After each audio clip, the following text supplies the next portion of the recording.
arvianga no le pau le naute Tonu Maria Vantung Kumpinu Asuahna thu tom hom son ning Tonu Maria Vantung Kumpinu Asuahna poi pen tul khazakwa samngale likum in Pope Pius XII na in thuzuite kiangah puak lai hi at Caeli Reginam to kipan hi poin Tonu Maria Vantungah kilaktohna poito kizoiton hi Tonu in Vantungah kilaktohna anga khit ciangin Vantung le leitung i Kumpinu dingin kumpi lukhu thupha sang hi Tonu Maria Vantung Kumpinu za kipiakna in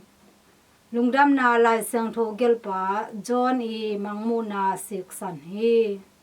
tua mangmuhna sunga Vantungah lamdang limlian khat hong kilang hi numei khat in ni sil in akhenwaya khapi a alutung a aksi somleni atuang kumpi lukhu akhu hi mangmuhna alian somleni aneu khat Pasian in Tonu tunga hibang thupha apiakna in Tonu in Pasian Nu ahina hang hima tale adyak dek in Tonu in Pasian gen thu na hang hizo hi thupha Yesu in mi hon pite laka thu gen in lai takin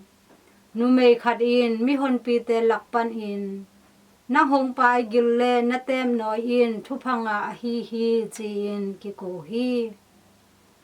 ahi zong in Jesu in Pasian thu za a thuzuite in thuphanga tak hi chin dong ki hi Luka lian som le khat aneu som ni le sagi pan som ni le gya chang Vantungah akila Kumpinu o ko te dingin thong saktan